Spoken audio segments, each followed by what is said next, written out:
कर्पूरगौरं करुणावतारं संसारसारं भुजगेन्द्रहारं सदा वसन्तं वेदारविन्दे भवानी सहितं नमामि तमेव माता च पिता तमेव बन्धुश्च सखा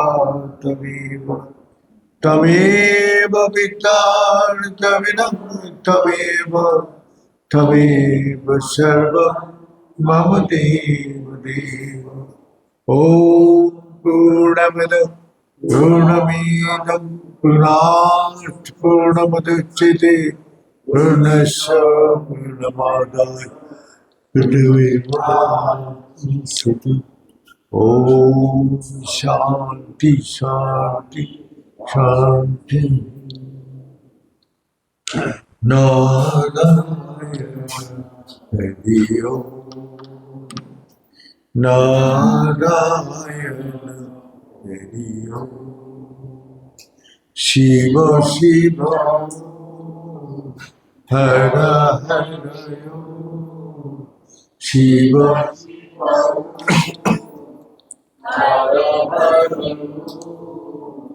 नारायण हरि ओम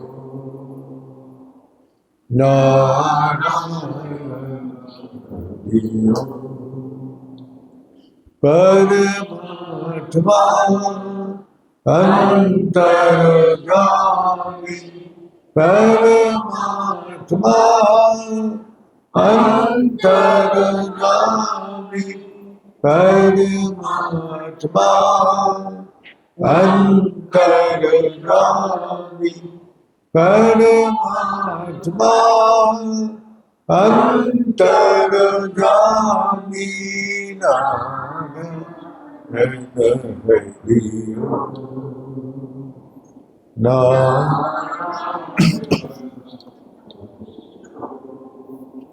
शिव शिव हर हर शिव शिव हर हर नारायण हरि ओम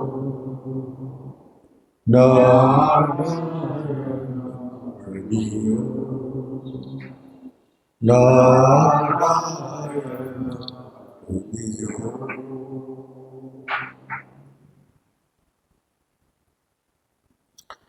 भीष्मपितामह के पास युधिष्ठिर महाराज जाके पैर पकड़ के रोने लगे। जो पितामह हो, मेरा कारण से आज कितना प्रियजन का हम लोग खो दिया। मेरा ये दोष मेरा ऊपर आया। अगर मैं थोड़ा सा भी लालच छोड़ देता, वह अधिकार छोड़ देता, तो इतना भयंकर लड़ाई, इतना प्रियजन को व्यर्थ नहीं होता। तब भीष्म पितामह हंसा, हंस के बोला, नहीं बेटा, सब अपना अपना कर्म लेके आया था, अपना कर्म फल भोग के चला गया। तो तेरा कोई दोष नहीं है। ये तो भगवान का पहले से लीला रचना किया है। धर्म अधर्म का ये दोनों का लड़ाई हुआ और अधर्म खत्म कर दिया और धर्म का प्रतिष्ठा किया। तो इस कारण से तेरा कोई दोष नहीं है। सब अपना अपना कर्म का अनुसार उसका वीर गति को प्राप्त किया। तो बोला, देख कर्म कैसे भगाते हैं। भीष्म पितामह युधिष्ठिर महाराज के बोल रहे, क्या बोल रहे? जो एक पूरी माता जी अपना बच्चा को साथ लेके जा रहे थे अपना बगीचा में, तो बगीचा में जाते हुए एक सांप निकल के आया और उसी समय उसके पोती नाती को अपने डस दिया। अपना पोता उसी टाइम खत्म हो गया। उसी टाइम एक शिकारी जा रहे थे, उसने सांप को पकड़ लिया। सांप को पकड़ के उसने बोला, जो माता जी आपको दुख का कारण ये सांप है, आप इसको सजा दीजिए, मारिए। तो बूढ़ी माता जी बोल रहे हैं, जो देखो मैं मारने से क्या मेरा पोता वापस आएगा, इसको सांप को मारने से मेरा पोता वापस आ जाएगा। बोला नहीं, तो फिर मेरे को मार के क्या फायदा है, मेरा पोता का दुख तो हमारा बहुत है, लेकिन मेरा से ऐसे कोई गलती ना करो जिसका कारण और दूसरा को कष्ट मिले। तो बोला आप मारिए ना मारिए। वही शिकारी ने अपना लाठी उठाया सांप को मारने के लिए। सांप तब बोल रहे हैं, जो हमको क्यों मार रहे हैं, ये काम तो जमराज का है। जमराज मेरा अंदर प्रवेश करके इस बच्चा को इसको मृत्यु का सजा दिया, इसका कारण मैं नहीं हूं, ये जमराज जी है।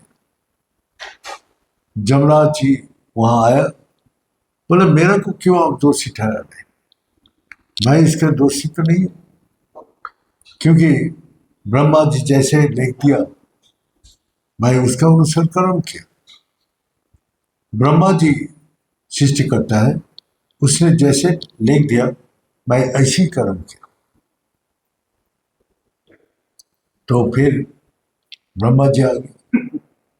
ब्रह्मा जी आके बोला, जब मेरा को क्यों दोषी ठहरा रहे, विधाता जैसे बोला मैं ऐसे ही उसको सृष्टि किया, ऐसे ही हमने उसको सया दिया। अब विधाता भी आ गया।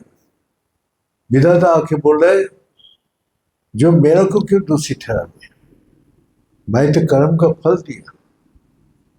इस बच्चा ने जो कर्म किया था, इस आदमी ने जो कर्म किया, आज बच्चा रूप से उसका होता है, उसको मृत्यु का कारण उसका अपना ही कर्म है।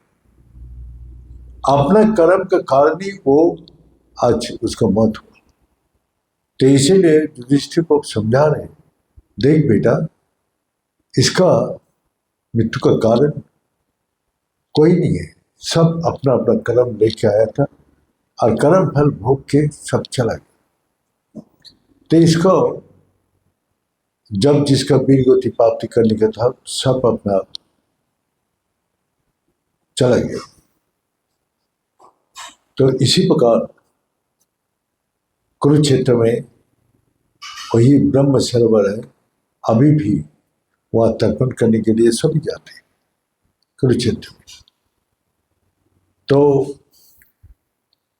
वो कुरुक्षेत्र में जो पिंडी दान करते हैं अभी भी, लेकिन गयासुर ने जो तपस्या किया था,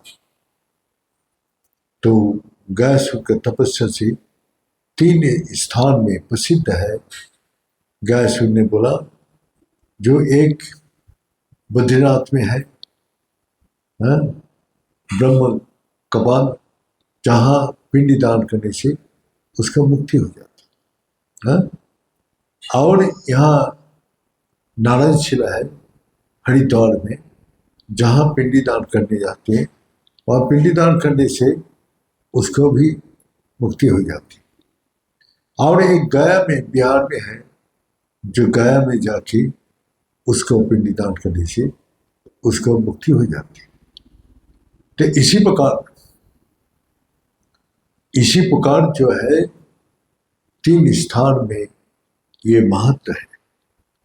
एक बद्रीनाथ में ब्रह्म कपाल, वहां पिंडी देते हैं, नहीं तो फिर यहाँ हरिद्वार में, और नहीं तो गया में। तो हरिद्वार और इसको नहीं जानते कोई जो बद्रीनाथ का है, क्योंकि उधर का आदमी शिव गया को जानते हैं, लेकिन हरिद्वार में है ये भी यहाँ का आदमी बहुत कम जानते हैं, नारायण शिव। तो मेरा को एक बार ले गया था वो नारायण शिला का वहाँ, तो उसका मृत्यु का दोष लगा था, तो उसमें 1008 तुलसी का पत्थर चढ़ाने से वो दोष नष्ट हो जाते।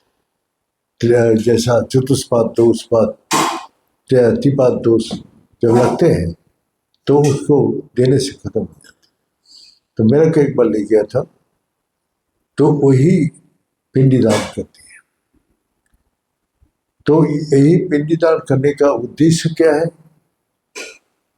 जो उसका परिवार जब पिंडीदान करते हैं तो वो जिस जहां भी होगा, जिस देहों का अंदर होगा, वहां उसको सुख मिलेगा।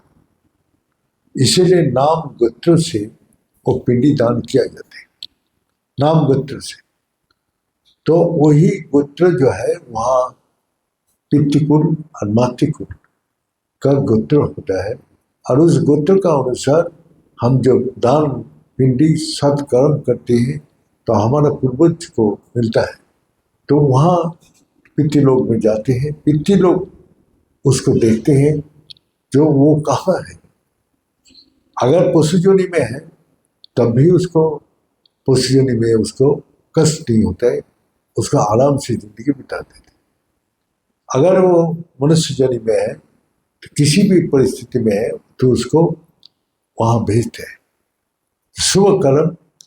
तो इसीलिए हम लोग का जो पूर्वज है वो इस नियम को रखेगा। तो श्री कृष्ण भगवान वही जो वहाँ ब्रह्म कुंड बनाया, जो ब्रह्म सरोवर, उसको ब्रह्म सरोवर बोलते हैं। 14 किलोमीटर एरिया नीचे विशाल सरोवर है। जो गया है पूरा कुरुक्षेत्र में वो तो देखा है। तो वहाँ बोलते हैं मैं सबको एक रात के लिए बुलाऊंगा, सबको, सब देख सकते हैं। और वहाँ पिंडी दान करने के लिए उसने विधि रख दिया। भगवान स्वयं वहाँ खड़ा होकर पिंडी दान कराया। तो इसीलिए वहाँ पिंडी दान करने से जहाँ जो कष्ट होता है वह पशु जोनि में रहते हैं वो भी कष्ट से मुक्त होते हैं। और पिचास व जक्ष किन्नर पिचास किसी भी जोनि में चढ़ गए भूत पिचास में, तो वहाँ से भी उसको राहत मिल जाती है, माने परित्राण मिल जाते हैं। कर्म का गति बहुत सूक्ष्म है। आदमी कौन से कर्म बोलते हैं, कौन से अकर्म बोलते हैं, कौन से विकर्म बोलते हैं, ये पता ही नहीं है। मनुष्य अपना इच्छा का अनुसार कर्म कर रहे, लेकिन वो कर्म का फल क्या होगा वो नहीं जानते। इसलिए भगवान गीता में भी बोला कर्मणा बाधिकार अस्ति मां फल से कदाचन। तो तुमको कर्म करने का अधिकार दिया गया, लेकिन फल का नहीं, फल का अधिकार तुम्हारा हाथ का नहीं। तो भीष्म पितामह वही युधिष्ठिर महाराज के समझा रहे, जो देखो कर्म का गति अति सूक्ष्म है। तो इसीलिए तुम जो कर्म किया है वो तुम्हारा गति जो है, एक झूठ बोलने के कारण तुमको नरक दर्शन होगा। एक झूठ बोला था, हाँ? तो झूठ क्या, जब द्रोणाचार्य ने लड़ाई कर रहे थे उस टाइम, और कोई भी उसको रक्षा नहीं कर पा रहे थे, अचानक बोला अश्वत्थामा मर गया, तो वो रुक गया लड़ाई से। अपना पुत्र है तो उसने फिर अपना बोला युधिष्ठिर आके मेरे को बताए तो फिर मैं विश्वास करूं, तब मैं अस्त्र छोड़ दूं। तब उसने, भगवान ने उसको बोला जाओ एक हाथी को मार दिया, उसका नाम अश्वत्थामा था। मार के बोला अश्वत्थामा हत इति गज, मैंने इति गजोटा धीरे बोला, हाँ इधर शंख बज गया, तो उसको अश्वत्थामा हत ये सुनाई दिया, इति गजो नहीं सुनाई दिया। तो इस कारण से उसको नरक दर्शन हुआ था। तो कर्म का गति कितना सूक्ष्म है, हाँ? तो यही है, जो कर्म किसको बोलते हैं, अकर्म किसको बोलते हैं और विकर्म किसको बोलते हैं, ये आदमी जानने का बाद भी भूल जाते हैं कर्म करने के टाइम। जो सच को पकड़ के जो कर्म करते हैं वो कर्म है। इस देहों का अंदर कौन कर्म करे, जो देहों का अंदर जो चेतना शक्ति है, जो वही तो कर्म करे। चेतना शक्ति चला जाए तो वो जड़ बन जाएगी।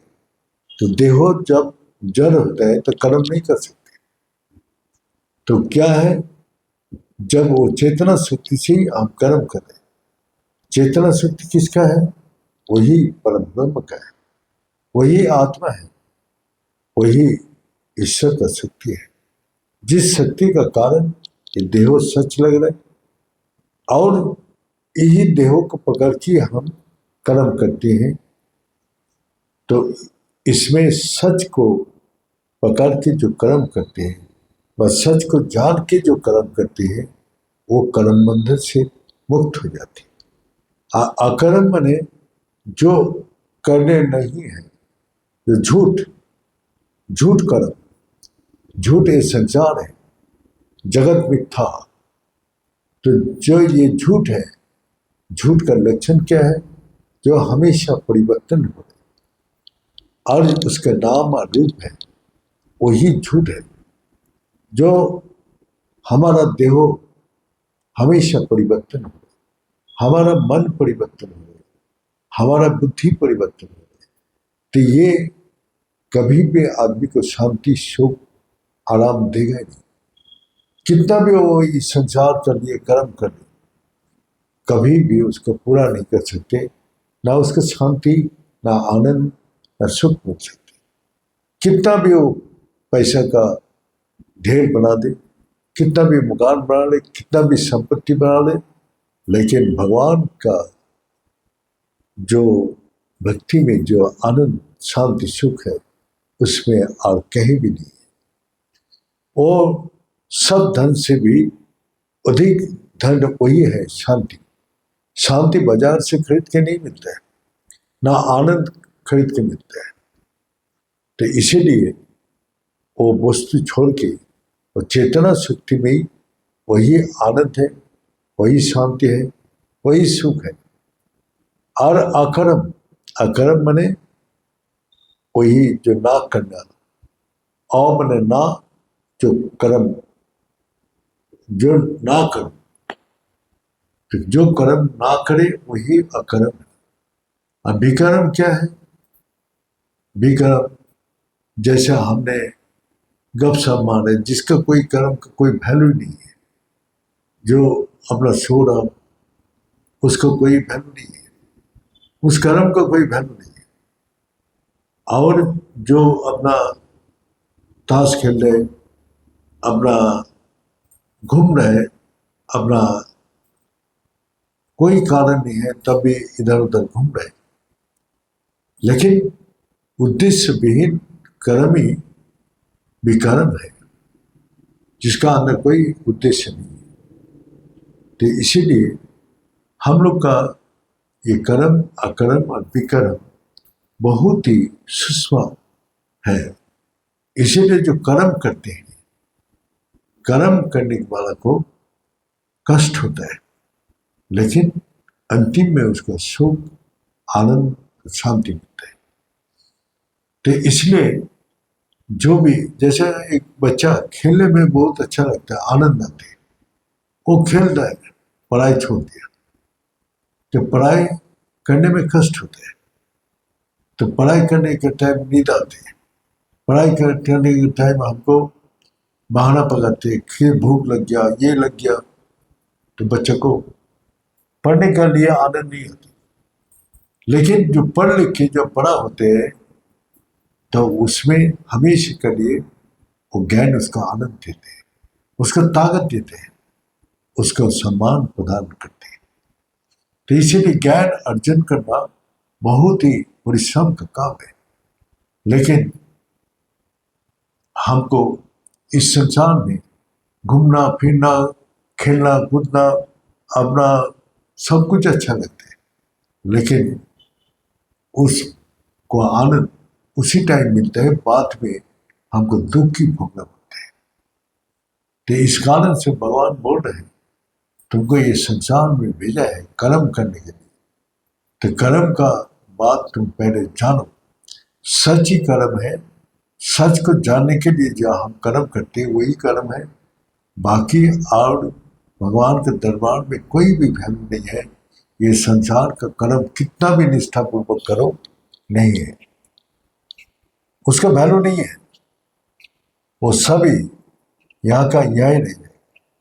जो भी आप परिश्रम कर रहे तो वो तो आपने यहाँ छोड़ के जाना है। लेकिन कर्म का उद्देश्य क्या है? जो हम अपने को जानते हैं, मैं अपने को जानने के लिए कर्म कर रहा हूँ, और मैं अपने अंदर जो परमात्मा है उसको जानने के लिए। अभी किसी को पूछा जाए, जो आप जो बोलते हैं मैं कर्म करो, मैं कौन है? देव का कौन से पार्ट है जो मैं? ये तो देव का हर जगह पूछो कि मैं, ये मेरा आँख है, मेरा आँख, मेरा कान, मेरा मुंह, मेरा हाथ, मेरा पैर, मेरा सिर, सभी तो मेरे से अलग है। तो देव का कौन से पार्ट है जो मैं? मन, मेरा बुद्धि। तो देह भी नहीं हो, मन भी नहीं हो, बुद्धि भी नहीं हो, तो मैं कौन हूं?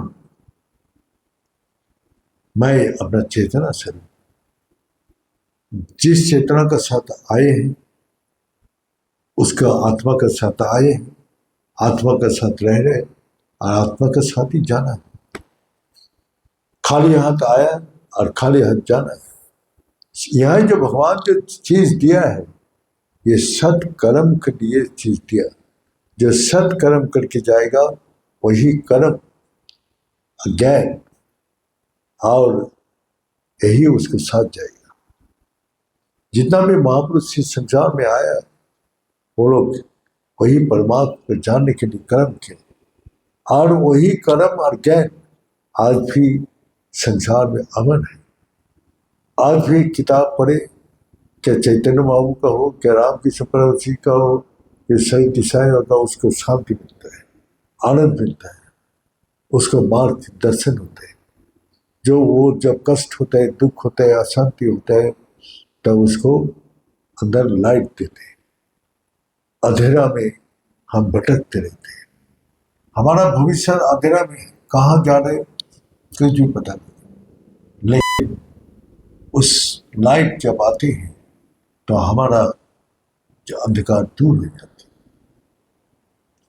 इसीलिए जोसेफ क्राइस्ट भी जब वेटिकन सिटी हमने किया था रोम में, तो वहां भी लिखा हुआ है, light is the power of God which remove the all darkness of our life।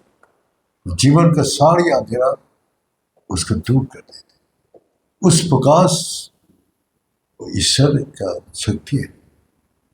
तो उस प्रकाश तो अंदर है, तो हमको ना दिखाई देते हैं, ना उसको सिर्फ हम उस लाइट को अनुभव कर सकते।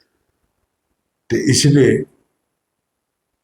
वो चेतना, वो शक्ति सच है, और चेतना शक्ति आनंद स्वरूप है। इसीलिए उस लाइट को जीवन में लाए तो आपको जीवन का सारी अंधेरा, दुख, तकलीफ, कष्ट हमेशा के लिए चला जाएगा। ये बोल के आज यह समाप्त करता हूँ। ओम पूर्णमद पूर्णमिदं पूर्णात् पूर्णमुदच्यते पूर्णस्य पूर्णमादाय पूर्णमेवावशिष्यते। ओम शांति शांति शांति। भले सच्चे दरबार की भले सदगुरु भगवान की, भले शंकर भगवान की, भले माता जगदम्बे की, भले भक्त बिंदु की, भले संत बिंदु की, भले सनातन धर्म की, भले धर्म की, अधर्म का, प्राणियों में विश्व का। हर हर महादेव। ओम प्रलय पुण्यलोकाय प्रणानंद प्रदायिने संसार सागर त्राय संभवाय नमो